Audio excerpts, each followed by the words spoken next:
wakati tofauti. Naomba nitumie fursa hii. Japo mlikuwa hamjapata mafunzo yale ya uongozi katika kipindi chote, lakini kwa kiwango kikubwa wengi wenu mmeweza kutimiza wajibu wenu kwa maagizo mliopewa na serikali ya awamu ya 5. Hongereni sana.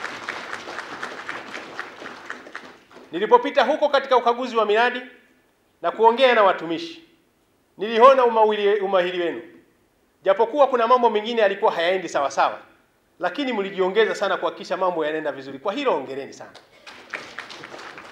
Tunajua siku zote binadamu hawezi kuwa mkamilifu. Kuna mapungufu yapo ambao mamangu hapa naibu katibu mkuu aliyasema. Hayo kweli yapo. Lakini kwa lile mliolifanya, kwa kweli sisi tuna recognize kwamba mmefanya kazi kubwa sana. Mlipoteleza kama binadamu, kwa sababu mnajua ninyi nyote mmetoka wengine katika fani mbalimbali. Wengine mlikuwa sio watendaji wa sekta ya umma. Wengine mlikuwa katika private sector. Wengine mlikuwa katika wafanyabiashara. Wengi mlikuwa na umahiri tofauti tofauti. Lakini tunapoweka katika taasisi ya umma, ninaamini tutakuwa na kila mtu anataka ajirushe apendavyo. Inawezekana ukajirusha sawa sawa, lakini inawezekana ukajirusha ukafikia kiuno, hali ikawa mbaya. Mimi imani yangu, kwa yale mlioyafanya, mtakuja kufanya tathmini hapa ndani ya hizi siku 5. Katika yale mlioyafanya nitabaini kwamba yapi yalikuwa ni mapungufu, mlienda kinyume cha taratibu. Lakini yapi mlifanya vizuri, mnatakiwa muyafanye vizuri zaidi. Na hii ndio kazi hii tunataka tuifanye hapa ndani ya siku 5. Na hili nitawaomba sana. Sitopendezwa mimi hapa, wakati ninakuja kufungua mafunzo haya, ninyi mliokuja kupikwa hapa ndani ya siku 5. Mkamaliza hapa, najua profesa na timu yake wamejipanga vizuri. Then mkaenda huko site, tukakuta mambo ni yale yale. Hatutofurahishwa sana, kwa sababu hapa mmekuja katika swala maalum la kuweza kupikwa, mkitoka hapa muwe tofauti zaidi. Wawezeshaji wetu najua wameandaa mada mbalimbali. Na nimeambiwa, na miongoni mwa mada hiyo ni swala zima la majukumu yenu, na swala zima la mipaka kuhusu kazi katika utendaji wa kazi yenu. Katika maeneo tofauti tumepata kuweza kupata taarifa mbalimbali. Kuna wakati mwingine kuna muingiliano sana wa madaraka yetu. Kuna wakati mwingine inawezekana mahusiano yetu katika kutekeleza majukumu yetu watu wanaingilia katika mipaka ya watu wengine. Hii ndiyo kazi ya semina hii. Nini maana ya kazi ya mkuu wa wilaya? Nini jukumu la mtendaji mkuu ambayo ni mkurugenzi wa halmashauri? Nini kazi ya mkuu wa idara? Nini mtafanyaje katika hizo kazi katika swala zima ya kimahusiano? Mwisho wa siku ni kwamba lengo kubwa, ilani ya Chama cha Mapinduzi iliyopitishwa na wananchi wote wa Jamhuri ya Muungano wa Tanzania mwaka 2015-2020 iweze kutekelezwa, iweze kutekelezeka chini ya kwenu nyinyi nyote. Kwa hiyo imani yangu kwamba mada hiyo wataalamu wetu watatuwezesha vizuri na tutaweza kujua swala zima la majukumu yetu yakoje. Lakini swala zima la lingine ni swala zima la mahusiano. Katika ajenda hii nadhani wataalamu watazungumza zaidi. Nini utaratibu wa mahusiano? Katika maeneo tofauti nilipopita maeneo mbalimbali, unaweza ukakuta mkuu wa wilaya na mkurugenzi hawaongei kabisa. Japo wao wote wanatengeneza timu ya kamati ya ulinzi na usalama ya wilaya. Mkurugenzi ni mjumbe katika kamati ya ulinzi na usalama ya wilaya. DC ni mwenyekiti wa kamati ya ulinzi na usalama ya wilaya. Lakini maeneo pale mbalimbali nilikopita huko na taarifa ninazozipata, wakati mwingine kuna mvurugano mkubwa kweli kweli. Kila mtu ana mapembe, mahusiano hakuna. Sisi wazalamo tunasema zilongwa mbali zitendwa mbali. Mnachoambiwa tofauti mnaenda kufanya tofauti. Kila mtu ana mapembe, mahusiano hakuna. Kwa mfano juzi naomba niwape mfano mmoja, naomba niutaje huu. Nilifika katika halmashauri ya Malinyi kule Morogoro. Hali ni mbaya. DC na mkurugenzi wake hakuna jambo lolote linaopikika. Hatutarajii watu ambao wamepata mafunzo hapa, then wakienda huko site wanafanya mambo yasiyokubalika. Manake mnaitukanisha taasisi ya uongozi ili wawezesha ndani ya siku 5 muweze kujua nini maarifa ya haya mafunzo mnayopata. Kwa hiyo imani yangu kwamba katika ajenda ya mahusiano, ninyi viongozi wakubwa mnakuja hapa, kati ya ninyi mnafahamu, wengine ninyi DC na wakurugenzi hamuongei humu ndani. Wengine hata kama mnaongea lakini hamuongei vizuri sana. Mambo hayaendi vizuri sana. Kwa hiyo imani yangu kubwa kwamba baada ya siku 5 hapa, mkitoka na hapa, ugomvi huo utakuwa unakwisha. Ajenda itakuwa moja, ni ajenda ya utekelezaji wa ilani ya Chama cha Mapinduzi kama tulivyopewa maelekezo na Mheshimiwa Rais wetu. Lakini jambo lingine mtaenda kupata fursa ni swala zima kujifunza muundo wa serikali na swala zima la kiitifaki. Na hapa maana yake ni nini?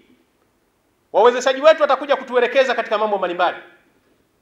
Itifaki zile za uongozi, waziri ni nani, mkuu wa mkoa ni nani, mkuu wa wilaya ni nani, wakurugenzi ni nani, utaratibu ukoje, utaratibu wa kuheshimiana ukoje. Leo hii kuna maeneo mengine hata mkuu wa mkoa akimwagiza DC anasema mimi siwezi kupokea taarifa hizo. Sehemu zingine tumeshaanza kusuluhisha migogoro ya aina hiyo. Hatupendi sana na wala hatupendi kuliona jambo hilo lilitokea miongoni mwenu ambao mtapata mafunzo haya. Kwa hiyo swala la kiitifaki ni jambo la muhimu sana. Kila mtu amepewa mkate wake wa kushughulika nao. Na hapa ndani ya siku hizi 5 jambo hilo litakuja kuzungumzwa vizuri sana. Utaratibu wa itifaki ukoje? Heshima zetu za kimadaraka zikoje? Inawezekana wakati mwingine wewe mkurugenzi ukawa mtu mzima sana kuliko DC wako. Unasema huyu bwana japokuwa ni DC na nini? Hapa na kuna swala zima la kuheshimiana, swala zima la kimadaraka tuliokuwa nayo. Kwa jambo la kiitifaki ni jambo la msingi sana, lakini jinsi gani mtu unapewa oda kutoka kwa kiongozi wako mkubwa na unapaswa kuitekeleza kwa maslahi mapana ya kutekeleza majukumu yetu kuwanufaisha wananchi wa Jamhuri ya Muungano wa Tanzania. Lakini katika agenda ambayo vile vile nitapata mafunzo ya kutosha sana, na hii ni sehemu sensitive sana, ni swala zima la utunzaji wa siri.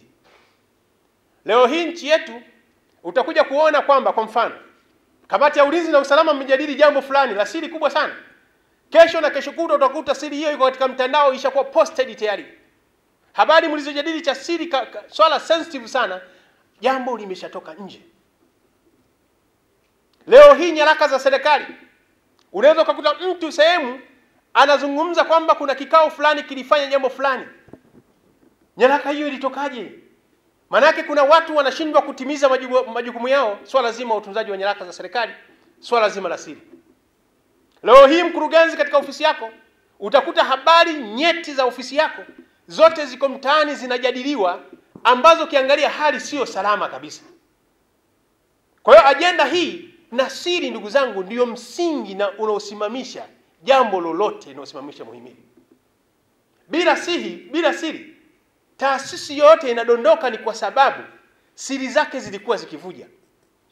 Na hata mnafahamu jambo la siri ni nyeti sana. Na hata viongozi wa dini wanatuambia mtu yoyote anayekaa katika familia yake, mke au mume, akiitoa siri ya nyumba yake akiipeleka sehemu nje kishapatikana, tunaambiwa kwamba mtu huyo hata pepo ya Mwenyezi Mungu hawezi kuipata. Kwa kuvujisha habari zako za ndani kwenda kuzipeleka nje ni jambo baya sana, hata Mungu amelikemea. Kwa hiyo hali kadhalika kama unaongoza taasisi muhimu kama ya serikali, kesho na kesho kutwa wewe uko katika mitandao ya kijamii kujadili mambo ambayo ni sensitive kwa taifa lako, ambayo inawezekana taarifa zingine lazima uzitoe taarifa watu wapate kujua, lakini kuna vitu vingine ni sensitive ambavyo ni vinaitwa siri, na wakati mwingine inagongwa mpaka muhuri wa siri. Lakini kesho utakuta mtu anasema muhuri wa siri, mbona hii barua ya siri ilitokaje katika ofisi yako? Wewe ukiwa kama ndio mmiliki mkubwa wa ofisi hiyo, kwa nini siri hiyo imetoka? Nani amevujisha siri hiyo? Na hatua gani zinachukuliwa? Kwa hiyo leo hii katika fursa hii ya siku 5, taasisi ya uongozi na wataalamu hapa wanatupitisha katika maeneo hayo, lakini sio kutupitisha peke yake. Lengo kubwa ni kwamba baada ya kutupitisha sasa twende tukayafanyie kazi kwa nguvu zote. Ndugu zangu, miongoni mwa mada nyingine, mnafikiria nchi yetu inavyoshughulika na mambo mbalimbali, ambao kipindi hichi cha serikali ya awamu ya 5 Mheshimiwa Rais Dr. John Pombe Magufuli ameamua kulivalia njuga swala zima la madawa ya kulevya. Hili jambo ni jambo mtambuka, ambao ndani ya siku hizi 5 itakuwa ni miongoni mwa mada itojadiliwa hapa. Na sisi tukiona kwamba tutakuwa ni watu wenye dhamana katika maeneo hayo, ambao ajenda hii naomba tuisikilize kwa makini zaidi na tuweke mikakati ya kutosha hapo baadaye nini tutafanya kwa ajili ya kupambana na janga la madawa ya kulevya, ambao tukijua katika njia moja au nyingine linaathiri sana taifa letu, ambao nguvu kazi inayotarajiwa kuzalisha matunda na kuipeleka nchi yetu katika uchumi wa kati. Bila kupambana vizuri na janga hili hatuwezi kufika mahala hapo tunapokusudia. Kwa hiyo miongoni mwa mada hili ni swala zima litajadiliwa. Lakini jambo lingine litakuwa ni swala zima mada inayohusu maadili. Maadili ya uongozi. Maadili ya uongozi, wawezeshaji watatupeleka humo maeneo mbalimbali. Je, kiongozi, wewe muonekano wako kama kiongozi ukoje? Yaani wakati mwingine kiongozi tukimwangalia tunasema huyu ni kiongozi. Ongea yake, vaa yake, kula yake, chochote atachokifanya unasema huyu ni kiongozi. Leo wewe kiongozi umekuja hapa, watu hawatarajii. Leo hii mtu anapita na kuta mtaani umepiga kapelo ya nguvu afu imepita pembezoni hapa. Alafu umekula jinzi ile ya vitobo ile. Japo kama jambo hilo unalipenda, lakini tena sio saizi yako. Wewe kiongozi unakuta umekaa pale mtaani sokoni unasema maneno ambayo hayapimiki. Mtu mwingine mpaka inawezekana akajificha sana, neno hili kweli katoa huyu DC au mkurugenzi? Yote hayo ni maadili. Kwa hiyo ajenda hii ni ajenda kubwa sana. Je, unakulaje kuraje? Je, kiongozi unatembea umeshikia mua ule, umeshika mbonge la mua unaenda unakula tu barabarani? Je, una nani? Je, ni kweli watu wanasema uzuri wa mua usile kwa kisu. Lakini ukitaka kula nenda chumbani kwako na mke wako wewe. Nenda kale unataka kula hivyo. Kwa hiyo hapa katika swala zima la maadili kuna mambo ya tabia, mienendo yetu. Hapa wataalamu watatupitisha sana katika maeneo haya, jinsi gani tutafanya. Jinsi gani simu zetu zinatumika kama viongozi. Mimi naamini wataalamu wetu wamejipanga katika mada hizo, zitatusaidia sana kuhakikisha kwamba ndani ya siku hizi 5 mambo yanaenda vizuri. Lakini sisi kama ofisi ya Rais TAMISEMI ambao sisi ndio tunawasimamia nyinyi, tuna matarajio. Matarajio yetu makubwa ni swala zima nende huko mwende mkasimamie nidhamu ya watumishi. Lakini mtapoenda kusimamia nidhamu, lazima ninyi muwe watu wa kwanza ndio kioo cha kuhakikisha hiyo nidhamu inakuaje. Haitopendeza hata kidogo. Wewe unaenda kusimamia nidhamu, wewe na mtu wa kwanza nidhamu yako iko chini. Wewe mtu wa kwanza ambao wanasema baa inapofungwa wewe ndio mtu wa mwisho, yani kuondoka pale katika baa. Kuna watu wengine wanalewa chakari. Asubuhi akifika macho anasema jicho nyanya, yuko ofisini. Kuna ofisi zingine ukifungua ofisi ya mtu fulani, anamuita mkuu wake ya idara. Utazani pale anasema kama kile chungu kiko ndani ya ofisi. Je, utaratibu huo wewe utawezaje kusimamia nidhamu? Hata kama unapenda hayo mambo, basi nenda nayo kwa utaratibu. Nenda nayo kwa busara. Nenda nayo kwa hekima. Tunataka twende tukasimamie nidhamu. Lakini pateni sheria katika usimamizi wa nidhamu. Jinsi gani kila mtu atimize sheria, kanuni na taratibu. Lakini jambo lingine tunalotarajia ni swala zima mipaka yenu ya kazi. Kafuateni sheria. Tumieni kanuni. Tumieni miongozo. Lakini hili wawezeshaji wetu watatueleza sana, lakini sisi ni matarajio yetu ni kwamba huko mtapoenda mtaenda kusimamia mipaka yenu ya kazi. Ninajua kuna sheria zinaturuhusu. Kwa mfano wakuu wa wilaya na wakuu wa mikoa. Kiangalia sheria tawala za mikoa zile, sura namba 97. Kwa wakuu mikoa kifungu cha 7, kwa madisi kifungu cha 15. Kinatupa pale mamlaka. Lakini jinsi gani tunatekeleza sheria hiyo kwa usahihi zaidi? Inawezekana tunaitekeleza vizuri, lakini baadhi yetu inawezekana wanaitekeleza vibaya. Kwa hiyo ndio misingi kwamba tunatarajia mkienda huko mtasimamia vizuri swala zima la mipaka ya madaraka yenu. Lakini vivyo nitaenda kusimamia mapambano dhidi ya madawa ya kulevya. Ninaamini wakuu wa wilaya jambo hili mmekuwa mkilitekeleza vizuri. Lakini naomba mwende mkalitekeleze vizuri zaidi huko ninaporudi sasa, kwa kushirikiana katika kamati yenu ulinzi na usalama. Ajenda ya madawa ya kulevya inakuwa ni ajenda ya kudumu. Bila kupambana na tatizo hili, taifa letu litaangamia. Kwa hiyo mimi naamini na ni matarajio ya ofisi yetu kwamba hili mtaenda kulisimamia vizuri. Lakini swala zima lingine ni ambao nimezungumza pale mwanzo, mtaenda kusimamia uvujaji wa siri katika maeneo yetu. Hatutatarajia baada ya mkutano huu wilaya fulani au halmashauri kadhaa siri zake nyeti tuzikute zimevuja katika maeneo mbalimbali. Hata kama wewe una hamu sana, hata kama wewe ulikuwa ni admin wa groups karibuni 5. Maana najua humu ndani kuna wengine walikuwa ni admin wa group 5 6. Admin wa group la WhatsApp. Sasa ndio maana nimesema kama haya madaraka yakishafika kuna mambo mengine obvious lazima lazima yapungue tu.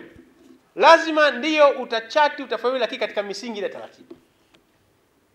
Hautoweza kutoa siri ukahemuka zaidi ukatoa zile siri zingine mpaka ambazo zisizohusika, ambayo si sawa sawa. Kwa hiyo nadhani mtaenda kusimamia swala zima la utunzaji wa siri. Lakini ajenda nyingine kubwa, jambo kubwa tena, naomba muende mkalisimamie na niliagize, nendeni kasimamieni mahusiano. Kuna wakati mwingine mkurugenzi na wakuu wake wa idara mahusiano hafifu. Kuna wakati mwingine mahusiano kati ya DC na ofisi ya mkurugenzi ni tatizo. Kuna wengine wakati mwingine mahusiano kati ya wakuu wa idara wote ni tatizo. Sasa nini jukumu lenu kama viongozi wakuu? Mkienda huko kasimamieni swala zima la mahusiano, na hasa katika wale waliokuwa chini yetu tuweze kuwasimamia vizuri. Baada ya mafunzo haya, ninaamini kuna mambo makubwa mtaenda kuyafanya. Na ni maelekezo yangu ya serikali, naomba niyaelekeze katika maeneo yafuatayo. Jambo la kwanza, kasimamieni amani na utulivu katika maeneo yenu. Kama kuna migogoro ya mipaka, kama kuna migogoro baina ya wakulima na wafugaji, kama kuna migogoro baina ya watumishi, kama kuna baina ya serikali na wananchi, hili ni jukumu letu kwenda kulisimamia. Kwa kipindi kirefu nchi yetu imekuwa katika hali nzuri zaidi. Kwa hiyo tukisimamia amani na utulivu katika maeneo yetu, ni kwamba malengo ya serikali ya uchumi wa viwanda, malengo ya serikali kwenda kufika katika uchumi wa kati, tutaweza kuyatimiza vizuri. Lakini kasimamieni swala zima la kilimo, swala la maji, swala la mifugo, swala la elimu na swala la afya. Hii yote ni sekta ambazo zinawahusu wananchi wetu katika kujiongezea kipato, kujipatia huduma. Katika maeneo haya naomba niwasihi sana, kuweni wakali sana. Endapo kwa mfano kuna mradi wa afya, mradi ambao unalenga kwenda kuwatatua matatizo ya wananchi, lakini kwa bahati mbaya kuna watu wanaharibu mradi ule usitekelezeke, ninyi kachukueni hatua. Lengo kubwa miradi ile iweze kutekelezeka, wananchi waweze kupata huduma. Kumbukeni, imani ya wananchi katika serikali ya awamu ya 5 kwa ile ajenda ya kwamba walitaka mabadiliko makubwa. Mabadiliko hayo waliyalenga katika sekta ya afya, sekta ya maji, sekta ya elimu na sekta zingine nitambuka, wananchi wakiwa na imani kwamba serikali hii ya awamu ya 5 itaenda kujibu matatizo haya na mwisho wa siku wataweza kupata ajenda ya maendeleo katika maisha yao. Kwa hiyo naomba niwasihi sana, kafanyeni kazi ya kufa na kupona, kasimamieni sekta hizo kwa nguvu zote. Lakini kasimamieni nidhamu ambao nimezungumza pale mwanzo. Mkasimamie nidhamu kwa nguvu zote. Lakini jambo kubwa lingine, kasimamieni mapato ya serikali. Serikali inafahamu ya awamu ya 5 haiwezi kwenda wala kutimiza wajibu wake bila kukusanya fedha. Kasimamieni makusanyo ya mapato. Kama kuna watu ambao wanafisidi mapato yasiingie katika mfuko wa serikali, kama kuna watu wanafisidi yasiingie katika mfuko mkuu wa serikali au mfuko wa halmashauri, kasimamieni kwa nguvu zote katika eneo la mapato. Serikali tumeelekeza matumizi ya mifumo ya electronics, kwamba kila halmashauri katika makusanyo yake ya mapato tutumie mifumo ya electronics kukusanya fedha,